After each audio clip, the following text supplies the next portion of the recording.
So the other day I received this comment on one of my videos, and it really inspired me to make a video on things that you should know before you start a channel in 2025. So if you're looking to open up your own YouTube channel, you've come to the right place, because here's some advice that I'm going to give you as a small-time content creator. And by the way, I haven't even gotten monetized yet. So whatever content I put out there, I do it purely because I really want to. I really enjoy doing YouTube. And as much as it's nice to be monetized for things that you like doing, I do it purely because it's my passion, it's my hobby to edit videos, and I want to put out valuable knowledge to anyone there who's looking to come to Switzerland. So here are some things that you should know before you open your channel. First of all, I didn't always have a healthy relationship with YouTube. And what I mean by that is I actually started making videos when I was about 15 to 16 years old, and it wasn't always a very straightforward road for me with YouTube. I didn't always make videos and continue making them. I actually started my channel, then I closed it, then I started it again. And after I think a couple of years of not posting at all, I decided to get back to it because I realized that I always had this calling, I always just had passion for editing videos, and I really wanted to help those out there who are actually looking to come to Switzerland, because this type of content was not available for when I was looking to come to Switzerland. So I wanted to fill up that gap in YouTube so that I could help people, help those out there, help those who were in my shoes previously. And also, when I thought of starting my channel again, I had this little notebook with me, and it's honestly like all over the place. There's so many notes. I realized that I really wanted to open my channel because if there's something that excites you this much, you know that you should do it. So if there's a little voice in your head telling you to open a YouTube channel, to start editing videos, to start publishing them, putting it out there, you definitely should do it, because there's a reason for that. It's not just you wanting to edit your silly little videos, because you never know, you might actually make a future out of it. I personally edit my videos because I like doing it. I didn't start doing it because I wanted to get money out of YouTube, although that would be nice. That's not the case. If you're doing YouTube purely for money, it's going to be super, super obvious in all of your videos, and you won't get a proper authentic following. The thing that works best on social media, and literally anything out there actually, but on social media especially, is authenticity. If you want to grow a following, don't pretend to be like someone else. Don't directly copy other people's content. Be yourself. And I know for first-time YouTubers, this is a hard thing to do, because I personally kept copying other people's content and trying to remake my own version of it. But I realized as I was making all of these videos that I should be authentic. People are watching my videos for me. People are not watching my videos for the other people that I'm watching. So authenticity is the priority. Be yourself in front of camera. Easier said than done. It comes with practice. You have to just keep making videos and keep rolling it out there. Make it exist first and make it good later. Your videos are only going to get better after each upload. It's not possible that you're going to have one video and it'll just blow up. You have to practice, and you have to keep talking to the camera. You have to, it's a bit awkward at first actually. I mean, this is like my 100th video that I filmed, but it still sometimes gets awkward talking to the camera, and I just sit there like I'm talking to myself. It feels a little crazy. It feels very unnatural, but this is something that you learn as you go, as you make videos. You don't have to know exactly what you want your YouTube content to be about before you start your channel. So obviously that does help. That does give you a sort of guideline. But when I started my YouTube channel, I did not know what it would be about. I started my channel when I was 15, and then it was about different content. It was quite messy actually. But later on, I decided that I would make my videos about life in Switzerland, because I've already gotten experience on this topic, and I would like to help others, because I know I can. I know whatever opinions I'm putting out there are backed by my own experience. But if you look at my content, it's not always the same thing, or sometimes one content does not match the other. It's sometimes very random, very different types of content. So again, you don't need to stick to one particular thing. You can always experiment with different types of videos and see what sticks to you most and what your followers like. If you're opening a YouTube channel simply for the sake of it being your digital diary, then you wouldn't even need a following. You wouldn't care about if anyone watches your videos, because the sole purpose of a digital diary is what? For you to go back over the years and watch it, right?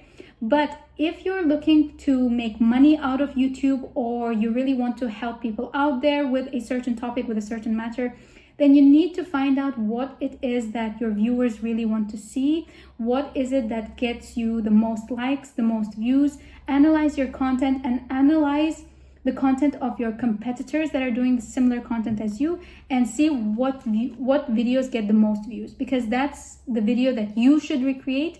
Again, I'm not saying that's the video that you should copy, but recreate a similar video so that it's authentic, it's your video, but this is something that other people want to see, something that people have actually searched for.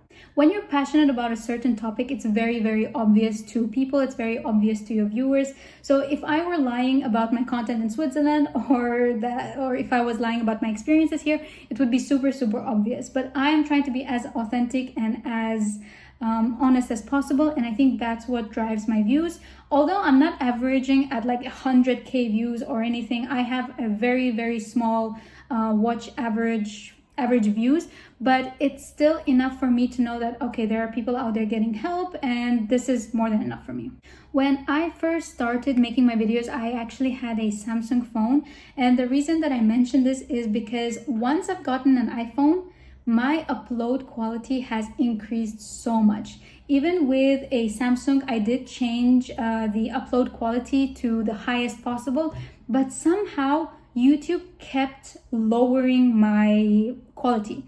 The same goes with Instagram and with TikTok. So if you have an iPhone, or you know someone who has an iPhone, I would recommend you highly to borrow their phone or use that phone, because it's going to affect. Now, I don't know about the newer versions of Samsung. Maybe they are good, maybe the upload quality is higher, but there's a reason that I use an iPhone, and that's because of my videos. It provides a really high quality footage. If you want the highest quality footage, I would recommend you to film with your rear camera. And the mic that I'm using is just the standard iPhone mic. However, right now I'm recording on selfie mode because I do not have a tripod and I have no way of seeing myself, through the other side. So this is just an easier way for me to film, and I hope the quality is not too bad. I'm filming on 4K. So iPhone quality over any Samsung phone. I used to be a heavy Samsung user. I'm not being biased. I'm just saying that YouTube quality is so much better once uploaded on iPhone. If you don't have the courage to upload your videos, but you want to gain that self-confidence, just remember that nobody thinks about you as much as you think about yourself. No one cares if you one day show up on YouTube. No one cares if one day you shut down your channel. So if you do really want to be on YouTube, don't hesitate to just upload your content. The only thing that you have to be careful is about your digital footprint. And I'm telling you this as an older sister, an older sibling. Remember that whatever you upload on the internet is going to stay on the internet forever. Especially if you're looking to be hired in the corporate world, or you're looking for a job, be sure that you upload content that's not going to affect your job search in the future, because as I know, employers are always going through your digital footprint. So just be careful. I read this saying once that if your content can be shown in a corporate meeting, it's too boring. And to be honest, I completely agree with this, but I also know that my content that I upload can be quite boring and it can be shown in corporate meetings.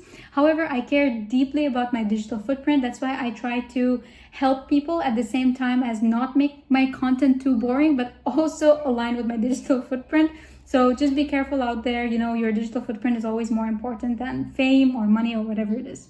Speaking of quality and editing, I only use free software to edit my videos. So I use CapCut on the desktop app.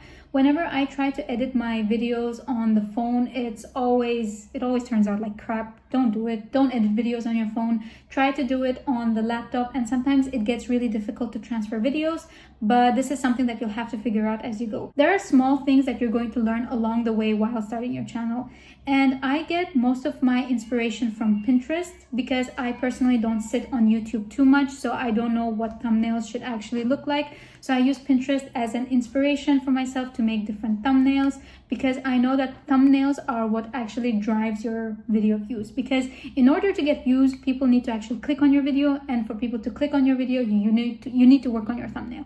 But I have to be honest, I know my thumbnails can be crappy, and I don't know how it's going to turn out for this one because I really hate making thumbnails, but this is something that you should do before you start editing your video, because I noticed that once you make a thumbnail, it's going to give you a clearer picture of what your video should look like.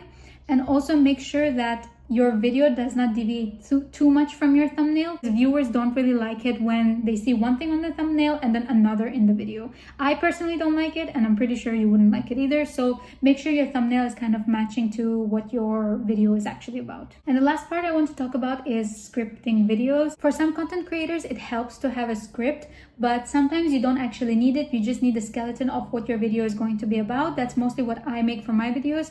I just have the highlights of which exact topics that I want to talk about, and then I click play on my camera and I start talking about them, because that's how it works best for me. But you can have a script and you can follow it if you want, but remember, people can always tell when you're reading rather than when you're naturally talking to the camera. And those were it for my advice, and I hope that this video has come off at least some value, and I hope I have answered the questions that were in this comment. I really appreciate you guys watching my video, supporting me, and let me know if you'd like to know anything else. I'm happy to help.